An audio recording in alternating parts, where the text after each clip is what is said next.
पीले दांत वाली बहू। रंजना कभी ब्रश नहीं करती थी। उसे कितनी बार उसके माँ बाप ने डांटा, लेकिन उसका कोई असर उस पर होता ही नहीं था, जिस कारण से उसके दांत पीले पीले हो जाते हैं। शादी के बाद। अरे बहू, वैसे तो तुझ में कोई कमी नहीं है, पर तेरे दांत इतने पीले कैसे हैं बेटा? कैसे मतलब? कोई सर्जरी थोड़ी ना कराई है। वो तो क्या नाम, मैं ब्रश नहीं करती थी तो पीले हो गए। अब क्या करूं? आप कहें तो लाल करवा लूं या फिर काले? यार ये क्या है, क्यों माँ से लड़ रही हो? लड़ रही हूँ? अरे मैं लड़ रही हूँ या ये बोल रही है कि दांत पीले हैं, पीले। अरे तपस्या थोड़ी ना की है इन्हें पीले करने के लिए। बकायदा ब्रश नहीं किया है 20 साल तक, तब जाकर।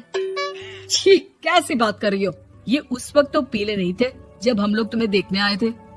अरे तब साफ करवा लिया होगा डेंटिस्ट के पास जाकर। अब देखो कैसे पीले पीले लग रहे हैं। रंजना सास की तरफ गुस्से से देखती है। फिर शुरू हो गई पीले पीले पीले। अरे पीले तो तब भी थे जब मेरे हाथ का रसगुल्ला उड़ा उड़ा कर खा रही थी और बोल रही थी, लड़की नहीं गुणों का खजाना दे रहे भाई साहब आप। खैर, अब वो लोग करते भी तो क्या करते, पीले दांत वाली बहू पल्ले पड़ी थी तो झेलना तो था ही। एक दिन कीर्तन में रंजना गाना गा रही थी। अरे कमला बहन, माँ का द्वार है, यहाँ तो सब शुद्ध होकर आते हैं, फिर अपनी बहू को ब्रश भी नहीं करवाती तुम। दूर से पीले पीले दांत भक्ति में बाधा उत्पन्न कर रहे हैं। अरे कोई 2 साल के बच्चे थोड़ी ना लेकर आई हूँ मैं बहू बनाकर। अच्छी खासी लड़की है, अरे कैसे करवाऊं ब्रश? ये तो उसे खुद करना चाहिए ना। अब माँ बाप तो इसके जैसे तैसे निपटा दिए, ये नहीं सोचा कि सास कैसे संभालेगी। सास बहू को लेकर घर आ जाती है, लेकिन सोच लेती है कि अब इसे लेकर कहीं नहीं जाएगी। अगले रोज बहू कहती है, अरे क्या हो गया, मंदिर नहीं जाना क्या? कीर्तन का वक्त हो रहा है। मेरी मधुर वाणी से कान्हा जी जागते हैं और सोते हैं। आप तो जानती है ना उनकी भक्ति में कितना मन लगता है मेरा। वो क्या है ना, तबीयत ठीक नहीं लग रही है मेरी, आराम करूंगी मैं। तबीयत ठीक नहीं लग रही? अभी तो मिथुन के गाने पर नाच रही थी आप, और अब बोल रही है कि तबीयत ठीक नहीं लग रही। अरे भक्ति में मन लगा लो सासू माँ, ऊपर जाना है, क्या मुंह दिखाओगी आप? हाँ? सास को बहू की बात पर गुस्सा आ जाता है। मैं क्या मुंह दिखाऊंगी, इसकी चिंता तो ना कर, समझी?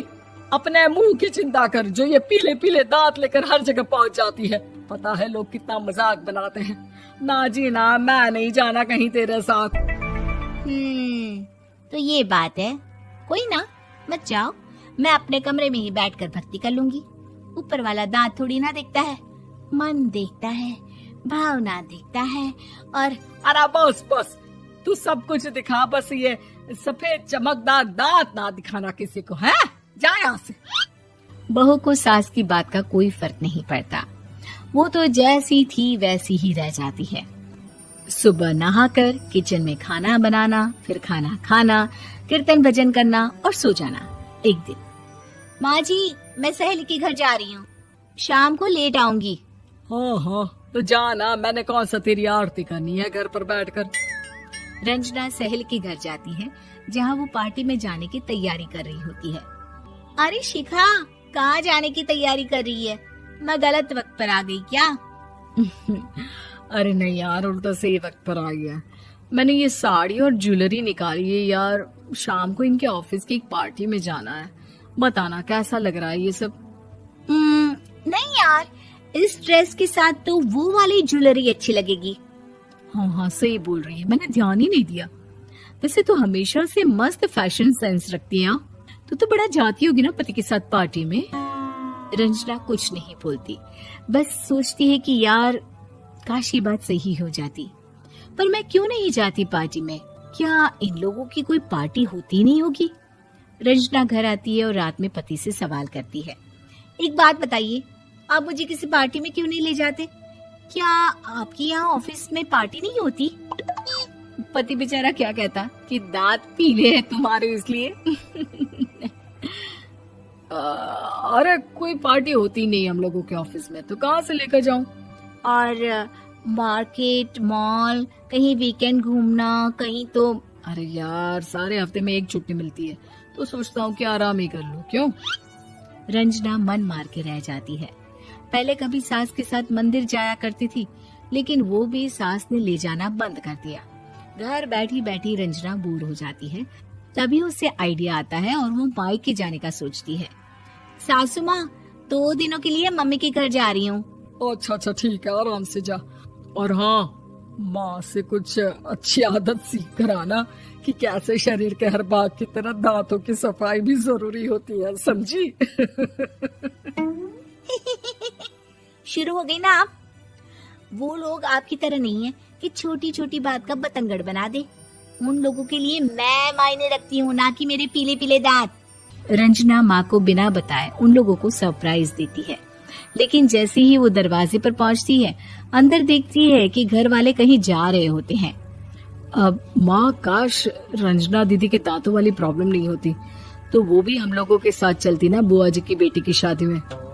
हाँ बेटा, लेकिन अब उसे कौन समझाए कि उसको उसके पीले दांत नहीं दिखते, लेकिन उसके आसपास के लोगों को कितना एम्बैरेसिंग फील कराते हैं। मुझे तो कितनी बार उसके स्कूल की टीचर ने शिकायत की कि उसके साथ कोई लड़की बैठना भी नहीं चाहती, और ना ही कॉलेज में कोई उससे बात करना चाहता था। लेकिन पता नहीं क्यों उसे ये बात समझ में ही नहीं आती।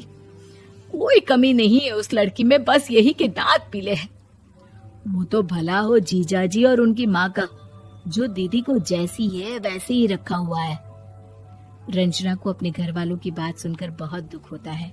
वो सोचती है कि वो क्या करे, लेकिन फिर वो सीधा डेंटिस्ट के पास जाती है, अपने दांत चमकाती है और कसम खाती है कि वो रोज ब्रश करेगी।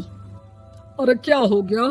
तुम तो 2 दिनों के लिए गई थी ना, पर कोई ना, अच्छा है, चलो आ गई तो। रंजना सास के सामने आकर खड़ी हो जाती है और पूरी स्माइल करती है, उसके चमकदार दांतों को दिखाती हुई। हैं? चले मंदिर। माँ, मुझे माफ कर दीजिए, मैंने आप लोगों को बहुत एम्बैरेसिंग फील करवाया। मैं आज से रोज ब्रश करूंगी। उम्मीद है कि आपको हमारी ये कहानी पसंद आई होगी। कृपया हमारे चैनल को सब्सक्राइब करें और सभी अपडेट्स के लिए बेल आइकन जरूर क्लिक करें। और हाँ, वीडियो लाइक और शेयर करना मत भूलिएगा। Bye bye.